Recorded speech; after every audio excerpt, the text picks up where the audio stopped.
Ladies and gentlemen. Oh God, is this a full moon?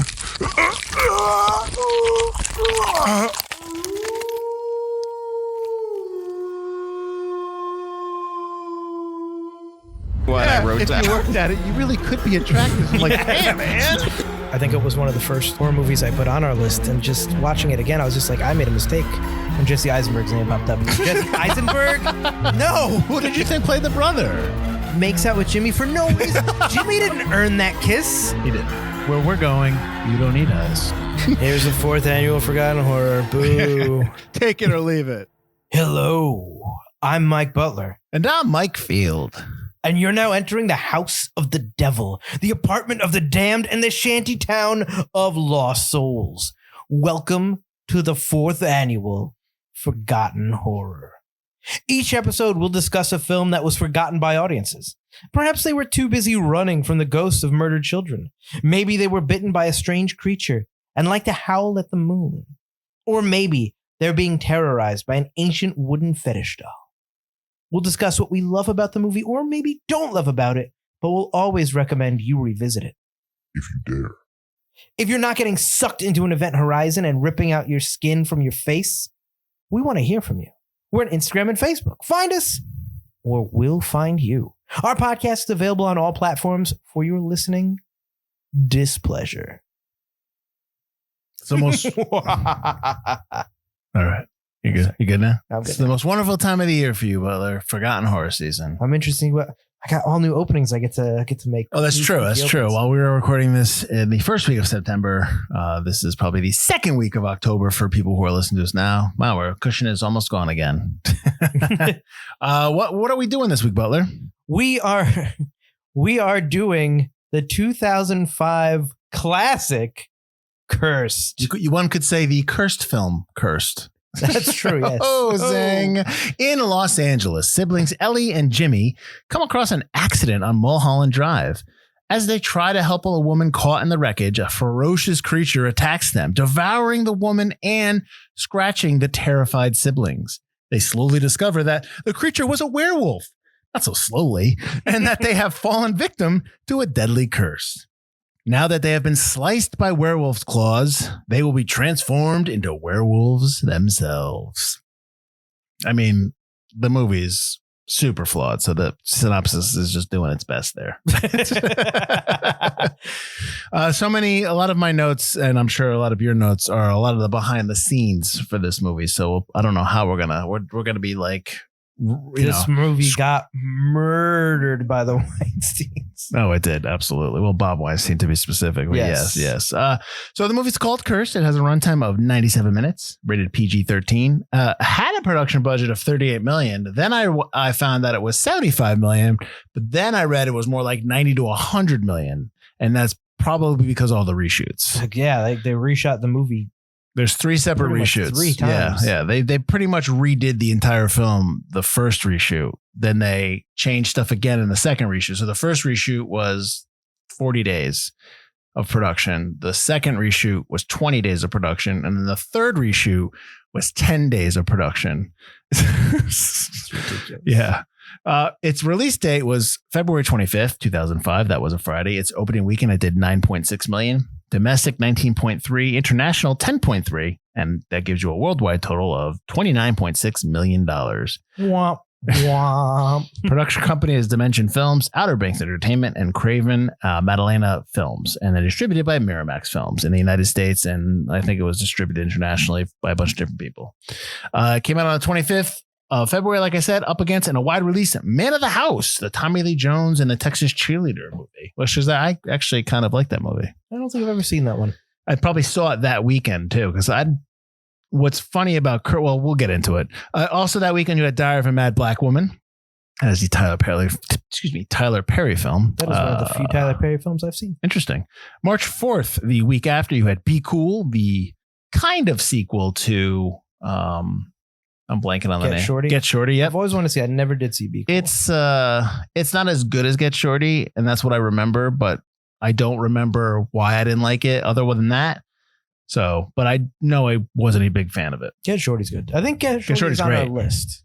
Really? I think so. All right. I mean, I don't it's think a lot of people know Get Shorty, or maybe don't remember it. a good film, though. Oh, it's great. It's got some good lines. Yeah.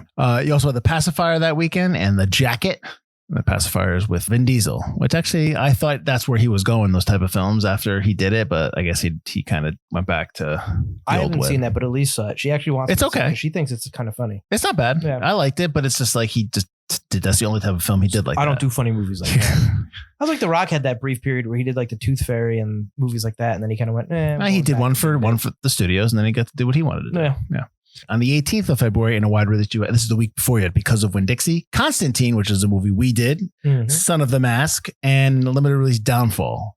Son of the Mask might be one of the few movies that are worse than Cursed. Ooh, yeah, that was no bueno.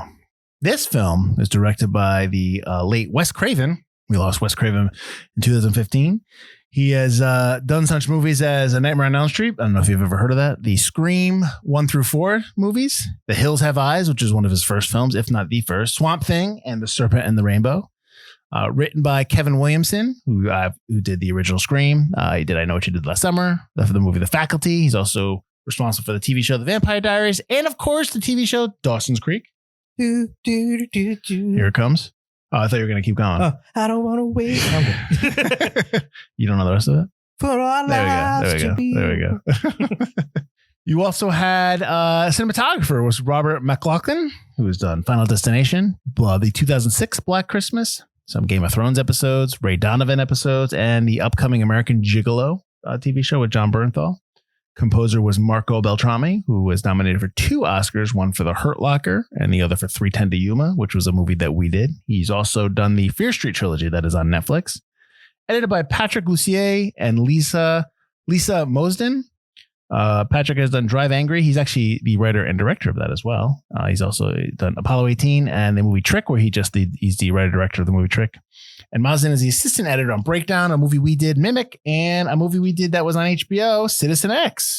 Oh. Nice, right? This is one of the few movies when I was watching, like I thought of the editor and was like, the editors must have had just such a terrible time trying to put this movie together. Oh, yeah. I mean, well, we can get into that. It's produced by Marianne Madalena and Kevin Williamson. Marianne has done The People Under the Stairs and Red Eye, and Williamson has done Venom, which I did not know. Produced Venom, and he produced Halloween H2O.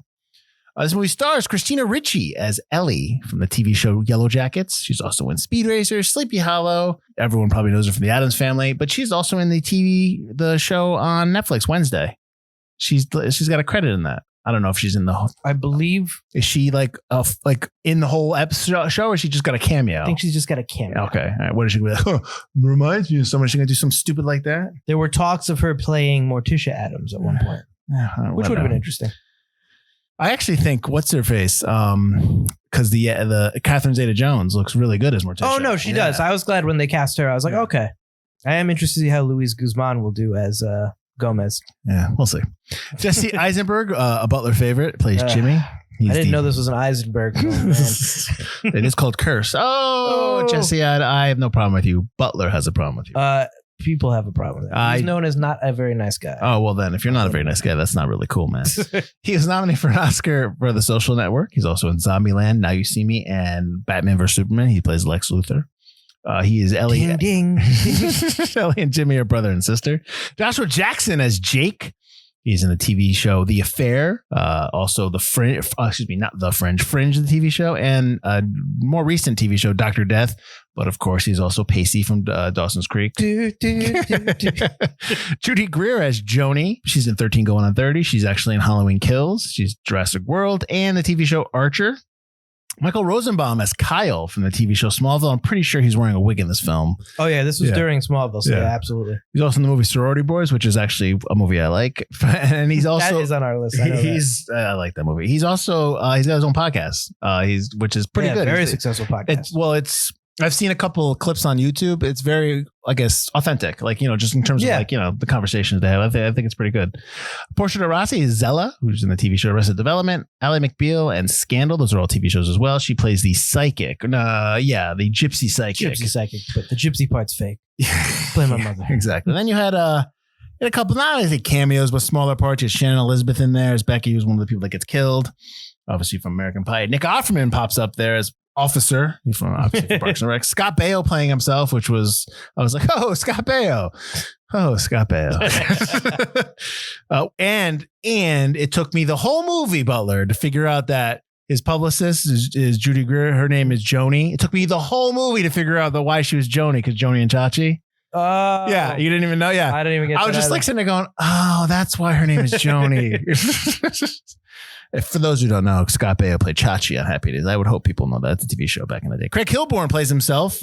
I forgot all about Craig Kilborn. Well, you know what? That's funny. So did America, because I don't know what happened to him. He was in Old School. I remember him from Sports Center. He was in Old School. He did the Late Show. Late Show. A couple of like small parts in movies, and then he's disappeared. Then he's gone. He hasn't done anything in a long time. And I was gonna look it up, and then I forgot. I looked on his IMDb, and I was like, wow, he hasn't done anything. Well, he leaves the Late Show before this film comes out. I saw that. Yeah, that it became Craig Ferguson. Yeah, which his Late Show was awesome. I liked him. He was really weird. Really watch the late stuff, the Late Show talk shows. A lot of patting on the backs there going on. You also had Lance Bass in there as himself. You also had, for a Halloween reference, Derek Mears played the werewolf. There you go. And that is, he's played Jason in, I'd say, most of the more modern Friday the 13th movies. Nice. So I guess, I mean, I know we're going to get into the production, the flawed production of this film. We kind of already mentioned it was reshot. I know. I mean, I don't know if you want to start off with that or you want to actually start off with the movie itself, because I feel like, I know they go hand in hand. Judge it as a final movie. Yeah. Yeah. So I don't. Okay. So we're going to how about we do this? How about let's just talk about the film. Okay. So before everyone starts jumping down our throats about how we're going to complain about things, we'll get into, why a lot of stuff didn't work, but let's just talk about the movie itself, and then we can just transition to the other stuff. All right. Yeah. Okay. So then I'm going to go to my viewing notes tab, and I'm not going to pretend that nothing's ever had. I don't know anything about any of the problems. All right. that this film had. My first note when it starts is that it feels like a pure 90s horror, but we're not in the 90s. We're in 2005 when this film comes out. That's the first thing I got off the top at that. Even though it's an older movie, it feels dated for a movie that takes place. But I didn't mind it though, because I like 90s horror in terms of how the style and stuff. I was going into it. Well, my first note is obviously when Jesse Eisenberg's name popped up. Jesse Eisenberg? No. Who did you think played the brother? I didn't know there was a brother. I saw Christina Ricci and Joshua Jackson. I knew nothing about this other than it was werewolves. I didn't even read the summary until. Really? You didn't know it was werewolves at all? No, I knew it was the two of them and werewolves. That was it. Yeah. But then my next note is I hope that the writing is Scream-like. It's not. At the same time, I had seen the Metacritic and the Rotten Tomato score already. Yeah. So I was like, I don't think that's what we're going to get. Yeah. No, it's not. The writing is really not. And that's because it's written by Williamson and there's a couple of the rewrites in there. But when you see that credit, you're like, okay, good. I feel confident that I'm going to get something here. Right. It's Wes Craven. It's the same writer from Scream. Faculty Teaching Mrs. Tingle, which I think should be on our list because I think that's another one that's not. Teaching Mrs. Tingle? Yeah. I know I've seen it, but I think I saw it way back. It's with it's with what's her face? Tom Cruise's ex-wife. Katie Holmes in it. And they kidnap their teachers. Oh man. I can't remember her name. She's an older woman, English.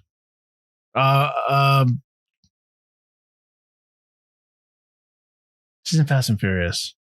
Helen Mirren? Yes. God damn, what is wrong with me? Wow. I've seen it just forever ago. That is a good one. Yeah. So Helen Mirren, they kidnap her and they want to teach her a lesson. I think they accidentally kill her. The movie has left my mind. But to your point, you walk in and going, okay, this will be at least well written, and it's not. There's not a lot of dialogue's not that I want quippy dialogue, but it's not. It just seems like generic and stale. Very generic and cliched. Like my second note is, oh cool, a dog to have die in the film, which she doesn't. Yeah, I didn't even horror movies adding dogs. It's So the movie starts off where they're driving home and a werewolf knocks into the car. And my note is a fender bender escalated quickly because they hit a car. The car goes down the hill and it's just like it gets destroyed. Going down and then they go down there and it's Shannon Elizabeth's character Becky, because when Becky and her friend start the movie by going to the gypsy, and she's like, I see blood on you everywhere. Both of you will die by blood. And her friend's played by Maya, the singer Maya, and who was originally supposed to be Mandy Moore. Well, it was. We're not supposed to get into that. Come on, what the hell, man? I'm sorry. So, anyways, but when she goes and she crashes and they go down and get her, it's like just nothing wrong with her. She's like just tipped over. She's got no scars. I knew that was going to happen too, because of course she'd have to get killed by the werewolf. So as she fell down, I was like, she's going to be fine. Every crash, she'll be fine. She'll be fine. Could be fine. No concussion, no broken bones. I'm just stuck in my seatbelt. I will say this to jump around in the story and for that scene, they do a good job of kind of letting the tense situation breathe a little bit. Like it doesn't just happen automatically in terms of like, you know, each time they come down, they talk to her and then Christina reaches up, Ellie stands up. She's like, "Do you hear that?" And then they come down like, "Oh, you're going to be all right." Like the scene kind of goes on. You're like waiting for it to come. They do. Yeah. And then you see the werewolf and it loses all tension. Oh yeah, of course. Because the werewolf effect is so bad. You don't like the, I hated the werewolf look. The look of the werewolf. Well, it's not, the practical effect is better than the CGI effect. Oh, that is also true, but none of them are good. And the only reason they went to that over-reliance on CG is because the practical wasn't good. Because they fired Rick Baker from the practical because they were like, Yeah, I know. who fires Rick Baker? He created werewolves. He did American Werewolf in London. Bob Weinstein fires Rick Baker. Like, come on. So yeah, anytime the werewolf appeared, I was just like, oh, this is bad. I do like the fact that a lot of times in werewolf films or movies about a werewolf like Wolf or American Werewolf in London, American Werewolf in Paris, it's always one person that gets scratched and has the change and his friends don't know what's going on and he's going through this solo adventure. I'd like the idea that two of them, that it was brother and sister, and they were both dealing it in different ways and trying to figure out like what was going on. I did like that idea. That was interesting, yeah. Because the whole time he's killing other people or scratching other people, but you never get to see him. Yeah. And I didn't catch, I don't know why I didn't catch this when the dog bites him and then the dog is infected. I didn't even think twice that was going to happen. I don't know why. I also did not think that was going to happen. I mean, I just figured it was, you had to get scratched by a werewolf, not if you ate, if you drank. Yeah, I didn't. Because even if you're scratched by a werewolf, he's not getting blood on you. He's just scratching you. Like there's not blood on the end of his talons. Yeah, but sometimes like there's stuff on the talons. Well, that's what I'm saying. I don't understand that. I mean, as one of my daughter was asking me about something about vampire, but she was asking about like different things. Like different movies have different rules. Yeah, they're all different rules. So I don't know the overall rule of a werewolf when he scratches you. Usually, werewolf is scratching changes. Isn't American Werewolf he gets scratched, right? No, I know. I'm not saying in regards to this film. I just mean in general. I don't understand. Right. But it would make sense that if the scratch is powerful enough to turn you, then obviously the blood would as well. Right. Yeah. But what I didn't understand is you turn into all right. So a person turns into a werewolf. Yeah. They turn into this 9-foot tall bipedal killing machine. Yep. A dog gets bit by a werewolf. They get fuzzier and fangier. Yeah. I know. I don't know. Well, I mean, technically, as a human, so you walk on 2 legs. So. All right, so that's why they stay on 4, but they should still be. I mean, that's kind of like the same idea of when the alien in Alien 3 comes out of the dog, it can run on all 4s and it's more like dog-like. Yeah, that's probably, pretty much along those lines. Sure. It should be bigger. That's what I'm saying. Oh, you're saying the dog should be bigger? The dog should at least be bigger. He's just kind of like a hellhound, like a hellhound dog. Up, yeah. Okay, I could see that. That's a good point. That's a good point. But I guess it was done more for laughs anyway. So yeah, the whole idea, the mark of the beast, the hand with the stars, right? That whole idea of that. Okay, fine. But it's like then you set up the fact that her boyfriend Jake is also a werewolf. And you kind of get that idea because they don't do well to try to hide that fact. He's always like, I need to talk to you. Hey, what's up? Let's just talk. Yeah. Let's just talk. I think I just need to chill out for 3 days and be alone. My notes don't get too far down until I go, oh, he's the werewolf. Yeah. Oh no, it's my 4th note. He can't go to the opening because he's the werewolf. I just want to go close up for 3 days and be alone. Yeah. While I was like, while the moon's in its apex. I don't like when the full moon's out. You know what I'm saying? But like, so when he tells her, when he like puts his hand up on the window and Jake shows her I'm thinking to myself, you've been with this guy for how long? A month now? You've never seen his hand before? You've never noticed the dots on his hand? It's not like they're freckles. It's not like they're pretty noticeable. And he puts it up and they've got the lines. They've got because when Jimmy does it, he draws the marker, the marker on him. But when Jake shows it to him, it's in his wrinkles, the pentagram. Which makes more. It should just be in there. But how do you not notice? But I'm thinking to myself, you don't ever notice that? Yeah. Well, they clearly didn't have sex because if you have sex, you also turn him into a werewolf. Oh, really? That's how Joni turned into a werewolf. No, that's not what she said. She said he was a little rough and he liked to scratch. That's what happened. Oh, okay. He scratched. Okay. Yes. All I wasn't listening to that. So, Yeah. okay. Well, I can understand why you weren't listening because it was just like, It was bad. yeah. And when Judy Greer became the wolf at the end, or when I liked that whole stuff. It was just completely, we're off the wall. It was off the walls, but it worked because at least at that point you can throw away all kind of. You're not gonna be serious. You're a bad schlocky movie. When my favorite scene is where she goes. She's got a thin butt, and thick thighs, and a bony ass. Yeah, and then she pops up and the werewolf gives her the finger. I laughed. I was like, "This is the best part of the movie." That scene, the wrestling scene. Like those two the wrestling scene's pretty good. The wrestling scene is very early 2000s. Even the scene when Bo, who's played by, I can never say his name right, Butler, and I think I skipped over his credit. He's from Heroes. He's from Heroes. This Is Us. Rocky Balboa. Okay, moving on. When he comes to the house to say, "How did you know I'm gay?" Because he's always making fun. Your dog's gay too. Like when he's doing that, and he basically, and when how did you know I've been trying to hide it? Even that scene is good. Those three scenes are the movie I want to see. Like that's the movie I want to see. And we don't get that. There are very brief moments of like, there's something here, or there could have been something, and it's just not there. Yeah. I mean, I'm okay with a comedy. I wouldn't say comedy. I'm okay with a horror that's not in a wink or fun, having fun, like all that stuff. Well, Scream's like that. Scream does, I would say like what, 60-40 serious? Yeah. Yeah. I wouldn't mind that. Scream's but that's what Scream is, still a horror movie, but it's got some awesome lines. Yeah. Almost like it was written like, it's like the Lethal Weapon of horror movies. Oh, yeah. Well, change the genre. Yeah. Yeah. No, I hear you. It's still an action, like Lethal Weapon's still an action movie, but it's got some hilarious lines. That's Scream. There's probably a few other scenes in the movie that we could probably group into what we're saying here. But I think those scenes in that, that's the movie we want to see. And we get little pieces of like, oh, that's okay. That's all right. But everything else is just really bad. What's happening? Yeah. What's a lot of it's just like, oh, okay, that's a thing that happened. All right. All of a sudden they have the character of Michael Rosenbaum's character, Kyle. I hated that scene. But you're talking about the end?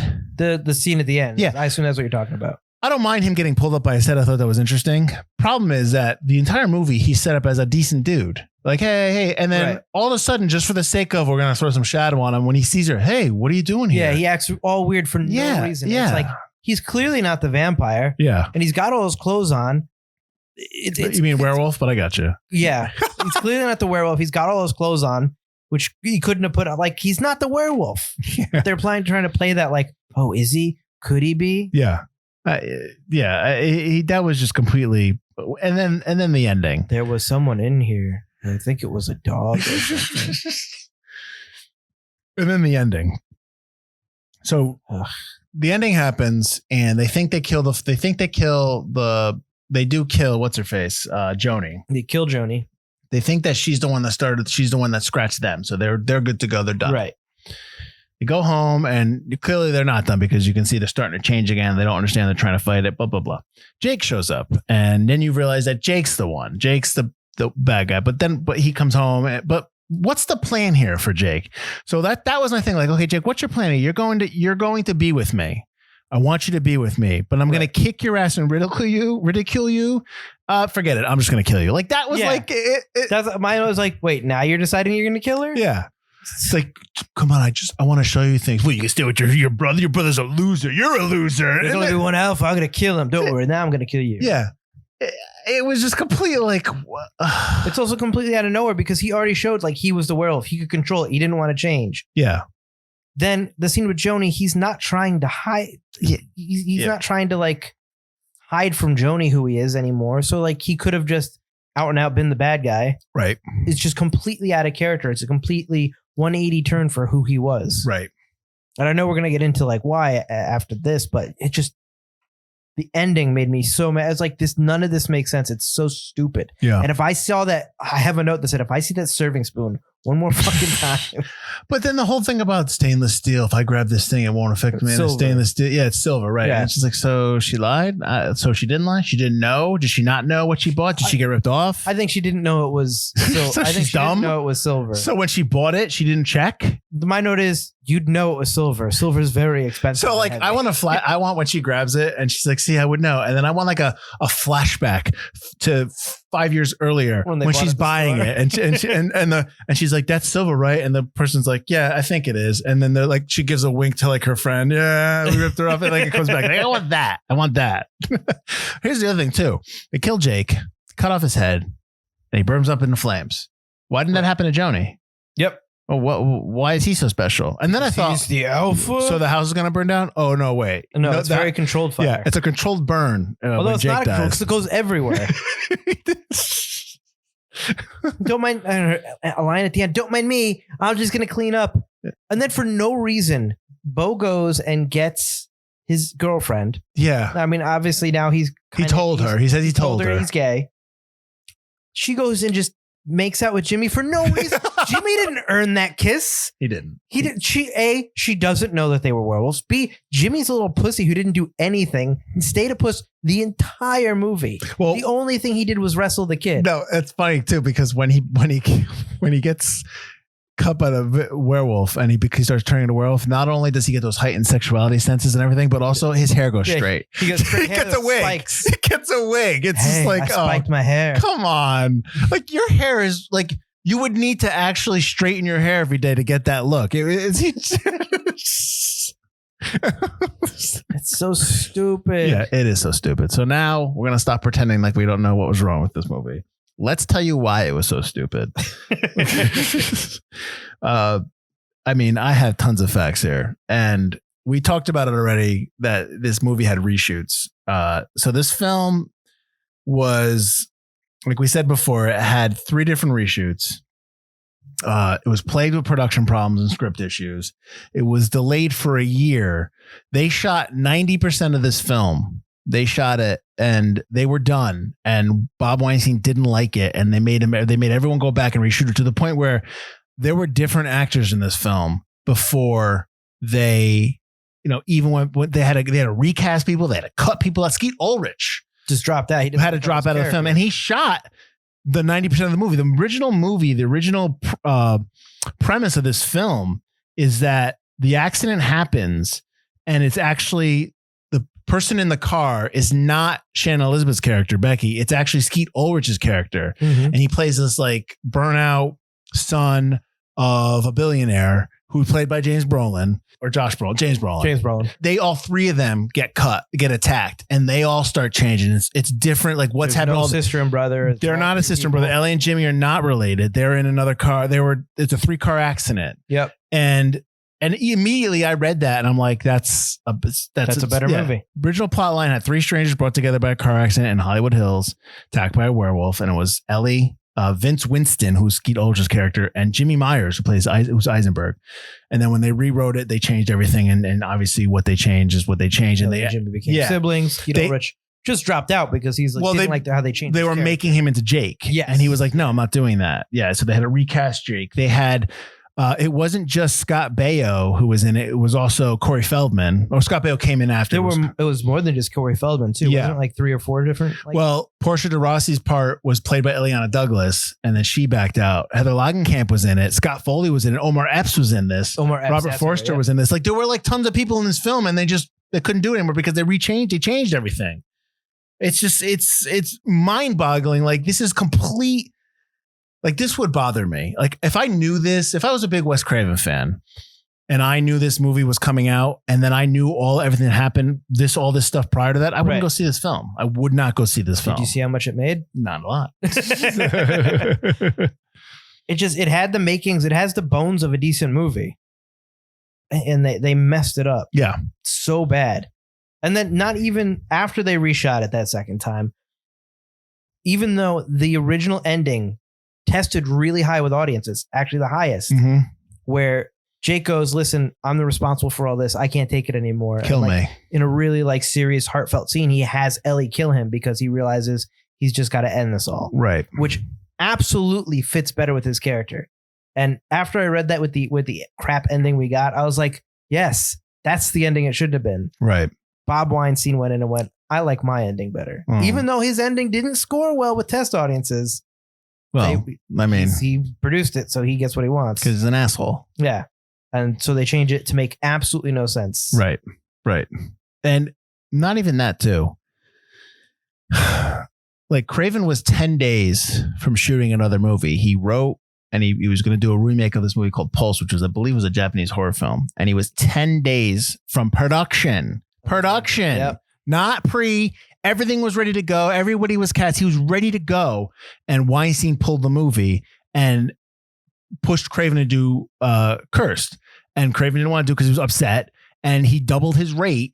And then Wes Craven did the movie. Yep. And it's like, and then someone else ended up doing Pulse. I think one of the guys. But like the quote I have from Craven is, the Cursed experience was so screwed up. I mean, that went on for 2.5 years of my life for a film that wasn't anything close to what it should have been. And another film that I was about to shoot, having pulled the plug, Pulse. So it was like, I did learn from the Cursed experience not to do something for money. We know we wanted to do another film. We'll pay you double. And I said, fine, but ended up working for 2.5 years. He's like, it's not worth it. And he's like, and part of the reason his phone hasn't rung is that the story is pretty well known. The fact that happened affected his career afterwards. And it's just like, that's just completely messed up.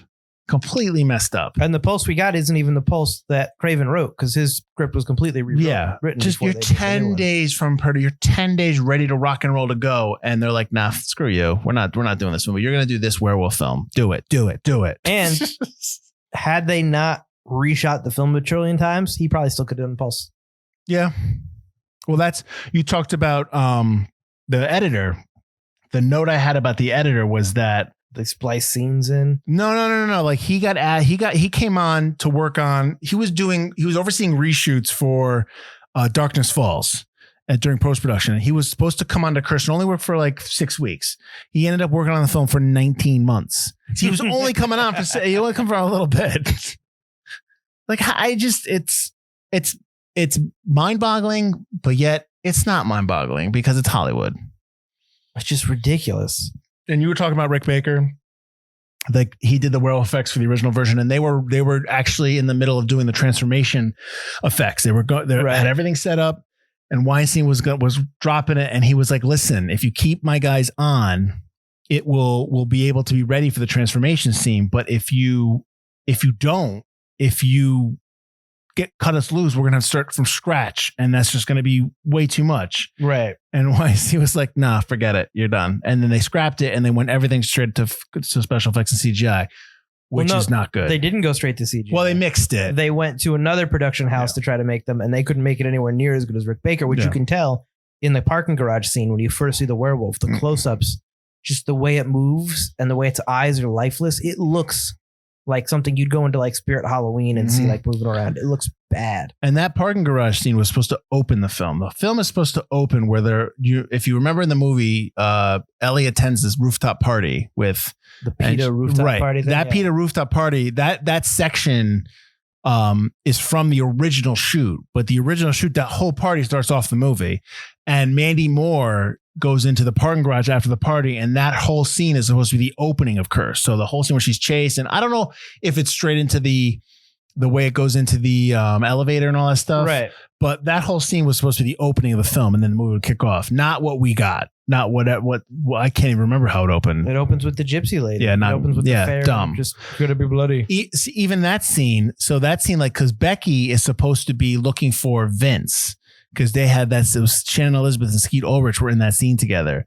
And so when she goes to the dock and she's yelling for Jenny, her friend's name, she's actually yelling for Vince, and they dubbed over the line for Jenny. Because in that scene, what happens is Skeet Ulrich jumps off the dock and runs off on all fours, like he transforms. Like that's supposed to be after the accident. It's just completely messed up, man. It's completely just a big,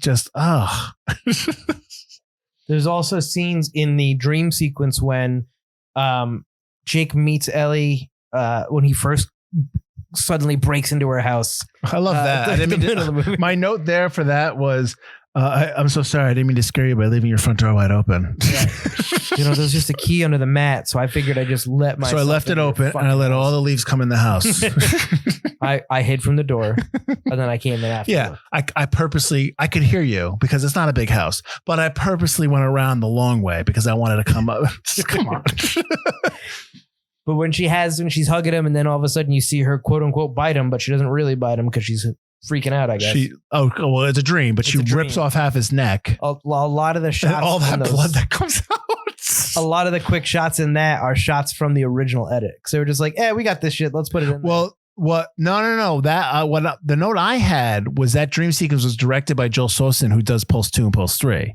And that the note that I have was that they were doing it and they put it in the film because I want to say that was maybe the third reshoot. And so they were added by Weinstein. He added that note. He added that scene because, quote, it was a Wes Craven film. So what would be in a Wes Craven film? No. What would be in the Wes Craven film was the 90% you kick to the curb. I mean, I'll never work with him, but so fucking terrible. Oh, God. How about, and I was actually okay with this, and I wish that again, I kind of wish this was the original, that Scott Baio was supposed to be the werewolf prodigy. He was supposed to be the ultimate werewolf. I would have been completely fine with that. I would have liked that. Been completely fine with that. Yeah, he was supposed, and I'm just like, all right, okay, because I'm like, otherwise, why is he in this film? Like, why is Scott Baio in this movie? To throw some actual names. Greg Kilborn's actually, late night. He's actual, like, just to be like Hollywood. Yeah, but I would have been completely okay with that. No, that would have been funny. That would have been awesome.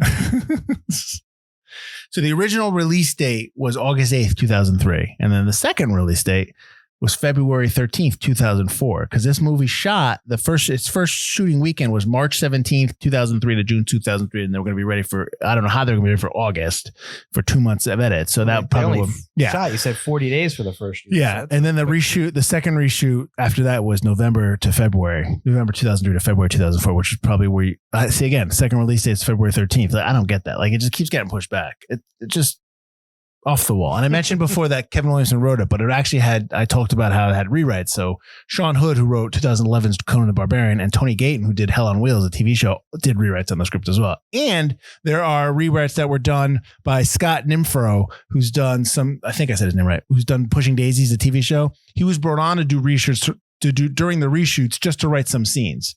So it just had everyone's hand in the pot here. Just so not good, Butler. So not good. It's not a good movie. The reshoots cost more than the first two Scream films combined. Let that sink in. That's awesome. Let that sink in. That's yeah. Awesome. I mean, it's funny because you talk about how everyone's up in their arms about the Batgirl movie being canned. It's like from HBO Max and making a tax break and all that stuff. Okay, well, but like I can make a claim that this movie should have just been canned and they should have took the tax break. Oh, absolutely. If Bob Weinstein didn't like it, it would have been much more cost effective to say, I don't think this is going to work. Right. Yeah. But it's just too. This is the thing is everybody gets up in arms and movies get canceled. But sometimes, I mean, look at all the shit people put out. Like there's stuff that's terrible. Yeah. So when somebody goes, we have to not release this ever. Yeah. There's a reason. Yeah. The first Game of Thrones pilot. Yes, of course. Everyone's curious to see what the original pilot was. But it was so awful. They'll never release it. They've said. Sure. We have an episode that we won't release. Yeah. Where it's just, I mean, like this, there's a hashtag campaign called Release the Craven Cut. Butler alluded to this before, that the editor, Patrick Lussier, says that he has the original cut of the film. He actually has 3 of the cuts of the film. Right. The original, after the first reshoot, the second reshoot, he has them, but he doesn't know who owns them. Somebody owns them, and it's not Miramax. Release them, yeah. Right. But there are people that have seen the VHSs and say that they're far superior. But there's the end. They don't have an ending because they never shot the ending. So they don't have an ending to the movies. That's the problem. You're going to have to redo the ending. Here's the thing. How about this? Older Joshua Jackson. Take the original script and somebody do it now. So just take the original script. And if you want to set it in 2000, it's fine. Take the original and redo it. Get somebody who can basically honor Wes Craven's memory, right, and do it now. And that's what I would see. Don't give me the old one and with the hacked ending at the end. Just give me something new. The other thing though is that this isn't really a Craven movie. This is a movie he did originally just for the budget, money anyway. He got paid. Yeah, you're right. So I would almost say remake Pulse and make what Craven wanted to make out of Pulse. Get his old script out. Because what came out for Pulse was not good. Well, what came out for this was not good as well. This is also true. I will say, yes, what came out for Pulse is far superior to this. Pulse is just like, all right, I watched it. Yeah. This is, oh my God, there's so much stuff. I figured, it's werewolves and Christina Ricci. I might at least like it, no matter how bad it is. But there's so much wrong with the film. Not just like it's not a good film. There's so much wrong with it. It's not. And it's got nothing to do with anybody on screen, and it's got nothing to do with anybody in terms of director or writer or anyone working on the film. It's got everything to do with executives. This is like a classic. This is almost should be taught in film school about when people are like, what's it like to make films in Hollywood with executives? Well, let me tell you, here's a story. This is one of the movies they should talk about what happens when executives, take control and decide, what's best to tell a story over the storytellers. Because this is awful. This is just not, it's unacceptable. And it was like, I'm surprised. I mean, I get it. If it's just kind of like, it's just, it is what it is. You want to keep working. Fine. Right. I understand that. But I'm sorry, but like, it's not good. I like Judy Greer's quote from 2014 when she says, I don't know why that movie got so fucked up. I don't understand it. I thought the script was fine. Honest to God, I didn't get the big deal. I don't know who kept making them fuck with it. Then we shot the movie for like 7 years. Yeah. I think they said we had 4 movies worth of footage. It was so fun, but so weird. I don't get it. Couldn't figure it out. Well, I know that when they came back for the 4th reshoots, they made shirts that said "Cursed 4 back for more." So I guess, listen, they're all getting paid. So it's just basically like they could care less. They're getting a paycheck. Right. Especially like this is younger versions of all these actors who are, just starting out, or like Joshua Jackson's going from TV to movies.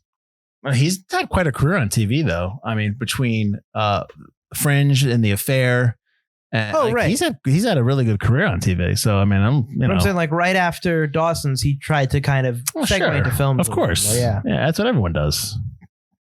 He's probably one of the best parts in the film. I like Joshua Jackson. His character's just so mopey. His character's so like he is mopey. Yeah, I need to talk to you for a second. It's not anything weird. Don't worry about it. I'm a werewolf. But his lines aren't quite as, I don't know, maybe because his lines aren't quite as cringy as like Ellie's and Jimmy's, or just like half the shit they say. I'm like, no one would say this. No one would say this or act this way. So did you notice that the cane on display is the same cane from the miniseries Storm of the Century? I did not know. The only reason I bring that up is that, do you know that I just found out that Storm of the Century is on Hulu, but it's unrated and uncut now. So really? It's not the TV version. So what's on Hulu right now for Storm of the Century is actually probably better than what we saw on TV. All right. So if anyone wants to check that out. This movie is going to be originally rated R. It should have been. I read that note, and I was watching the movie, like it's clear that there are so many scenes. It should be R. It cuts from what should have been the blood. Yeah. Like Rosenbaum's character, you can tell drops. He's messed up, and you only see like an out of focus blurry shot. Yeah, but how does Becky, Shannon Elizabeth's half torso, pass for a PG-13 film? Like, do you see the half torso? Yes. She rolls over and she starts crawling. You see all her guts when she first lands on the ground. Because it's not, what is it, 2 frames? Is that why? I didn't notice. I didn't notice that. There's just not enough violence for a horror movie. I mean, the body count, according to the notes, is only 5. Yeah. But it's like nothing scary. The violence isn't even frightening because these people just get thrown like it's Hercules or Xena. Like they just. Yeah. It's even Evil Dead 2 in its funniest scenes, or Ash vs. Evil Dead. The violence was scarier than this film. Yeah. And that is a straight up horror comedy. It just doesn't make any sense to me. So I know I usually do critic reviews, but they're all the same. Yeah, I'd be more surprised. Give me a good one that I can disagree with. I'm going to give you one that is not good, but Rafe Telsch of Cinema Blend gives the film 2 out of 5 stars, felt that, quote, Cursed isn't a bad film. Oh, you're wrong right there. And actually takes a unique approach to modern day genre movies by styling itself as an older one. What? The film is a fun little romp in werewolf world, although Cursed never really sets any rules for the creatures themselves, leaving itself open to keep cute faces like Ricci's uncovered by makeup, but leaving the audience unsatisfied that there aren't many werewolves in this werewolf movie. It's like, dude, what were you doing when this movie was going on? Like, first of all, isn't a bad film. No, it absolutely is a bad film. It's a bad film, but people who made the film say it's a bad film. Everybody says it's a bad film. Unique approach, making itself as an older one. What older one? There's nothing. What? Because it's got some dark comedy in it? Because there's a wax figure of the original Wolfman? What older one? I guess American Werewolf in London, he would say. Are we saying? Yeah. Are we saying 90s is the older one? But how dare you compare this film to American Werewolf in London? That movie is a classic. Now, did you like Wolf? The Jack Nicholson one? Mike Nichols? Do Do you remember Wolf? I don't know if I've seen Wolf. When Jack Nicholson was werewolf? And I know of it in the back of my head. I'm like, it sounds familiar, but I've never seen it. Film Threat stated that not that it doesn't make movie history until this past Friday. The worst werewolf we ever made was hands down Mike Nichols' Wolf. I don't know if I agree with that. I mean, this has got. I've never seen it, but there's no way it's worse than this. Yeah, well, he's saying that Cursed is now the worst one, but okay. But I don't know if I'm going to sit there and tell you that Wolf was bad. I don't remember hating Wolf as much as apparently whoever wrote this for Film Threat did. But yeah, What's the Australian one with the soldiers? You're talking about the over. What are you talking about? It's Australian. They're on like a training mission. Oh, I never saw that. The werewolf one? Yeah. I never saw that. I know the zombie one. I never saw that either. I know the one where, what is it, Overlord or whatever, where it's in. Well, Overlord, zombies, and Nazis. Yeah. Which is dumb. I don't like that one either. The Dog Soldiers? Oh, that sounds familiar. It is Dog Soldiers. Dog Soldiers. The original draft of the script was written in 2000 by Kevin Williamson, and it was about a serial killer who discovers his lethal tendencies are because of his werewolf nature. I'm like, can I see that movie? Or I know this became a comic, but can I see the movie that Wes Craven was going to do?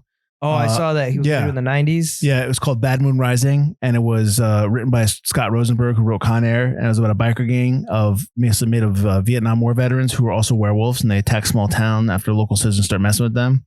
It never made, and they turned into a comic book series. But can I see that movie? Yeah, like there are tons of from this watch of Cursed. I've now want 3 movies to come out of it. I want the original Cursed script to be redone. Butler wants the original Pull script to get done. Yep. I want this werewolf movie written by Scott Rosenberg that was Vietnam War veterans on biker gang to get done. And now I want the original first draft of the serial killer who is a werewolf to get done. I want these 4 films to get done out of this bad movie. You owe the world. Unfortunately, the Weinstein Company is no more. Well, good. It's just... Yeah. This is why it's forgotten. This whole episode is why it's forgotten. Why is this movie forgotten, Butler? Bob Weinstein. That's why this movie's forgotten. Ruined. Just executive. It ruined. Talk about ruining a film by interfering.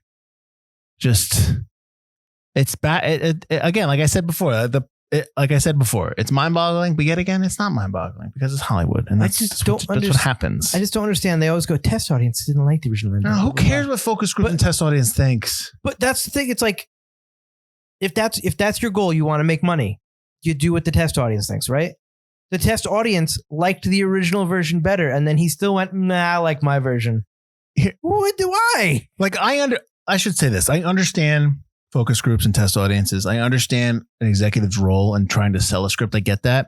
But when you have an industry where all I read and all I hear and growing up and making movies, write the story you want to make. Tell the movie that you want to see in the theaters. Right? Do what you want to see. And then we'll shape it to what they want. Yeah. And then like people that tell you that, they don't bother to tell you that nobody really gives a shit about that, though, when you get to this end, because at this end, they're just trying to sell it. So if you don't write something that they're going to want to sell, then maybe don't write the movie you want to see. Maybe write the movie that you want to see, but like, can we sell it? Like, it's just complete nonsense.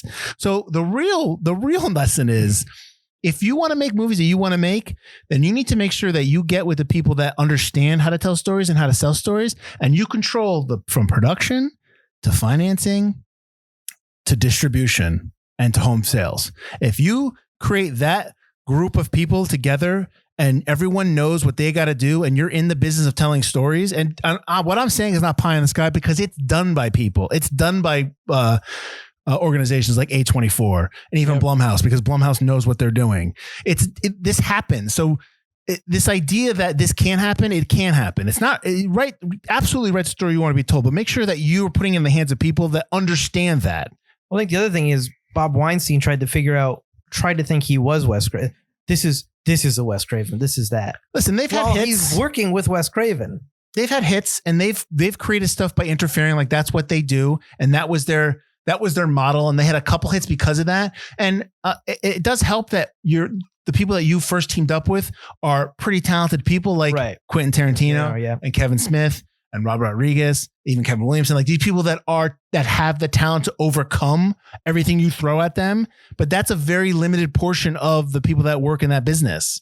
And you can't keep messing with stuff. And then just the fact that you mess with somebody that has a pedigree in terms of Wes Craven. Yep. The fact that you do that just makes me not like you even more. Like I read somewhere the other day, we've talked about before, well, why doesn't John Carpenter make films anymore? He just doesn't have fun making them. But he's just tired of it. But then I read the other day that he's thinking about coming back and making a movie. And I'm like, Ooh. yes. Give him $1 million, $2 million, $4 million, and let him go make his film. It's probably because of the experience he had on Halloween, where they pretty much let Danny, whatever, have his way. Yeah. Because the producer's like, all right, make your movie you want to make. Yes. Go. There are people like that now. Just find them. This is the problem with, again, I don't want to get on my horse here, but we forget about these people that have come up that have made movies in the 70s and 80s and 90s. They are still around. They still want to make movies. And for some reason, we're not letting them do it because why? There's no good reason. There's no good reason. More, they just don't want to do it anymore. Well, I understand that. Well, because they don't want to deal with the bullshit. System, yeah, no, absolutely. Absolutely. Did you know that Wes Craven, my last note before we wrap it up, did you know that he was set to direct Superman 4? He had created differences with Christopher Reeve, but he was going to direct Superman 4. What kind of movie would that have been? Was it still the same script? No. So, you want to talk about a movie that's plagued with production problems as well? Superman 4. But I'm just wondering what that movie would have been like. Christopher Reeve going, listen, Lois Lane's too old. I don't want to be with Lois Lane anymore. Because that's actually true. That's why he's got the different love and interest in 4. Damn. Yeah, when I heard about that, I thought a little less of Christopher Reeve. I was watching a documentary and I was like, that's shitty. Well, maybe they didn't get along too. They're both passed away too. Yeah, they did. Oh, rest in peace. No, way to end it on a sour note. Sorry. Where can they find us? You can find us on ForgottenCinemaPodcast.com or ForgottenEntertainment.com, as we are part of the Forgotten Entertainment It's called Family? family. Yes. Family. Where we go in for all the other podcasters and we tell them what we think they would do. And then we make them re-edit their podcast.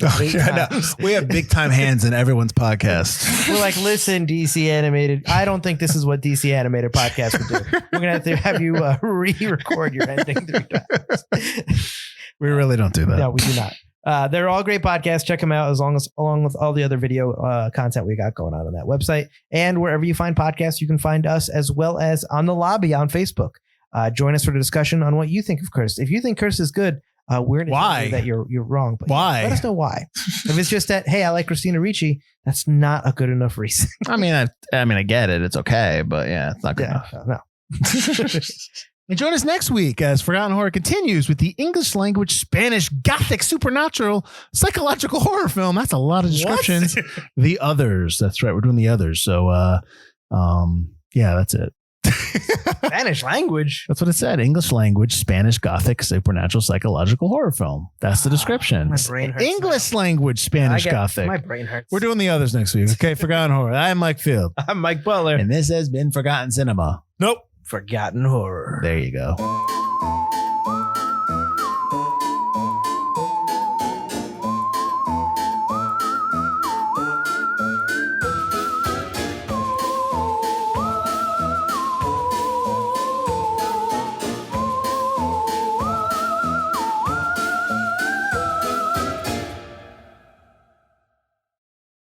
Hello, my name is Andrew Morgan, My name is Shane Beauregard. And my name is Chris Frodell. and together we form like Voltron to make a brand new entertainment and pop culture podcast called Recent Activity. Every Wednesday, we will bring you deep dive reviews of the hottest titles from around the film and TV world, previews of the next big things to add to your watch list, or do fun things like top 5 lists, movie drafts, or anniversary celebrations of your favorite classic films. Subscribe now on Apple, Spotify, or wherever you get your favorite podcasts. Starting May the 11th. Starting May the 11th. Starting May the 11th. Starting May the 11th. Starting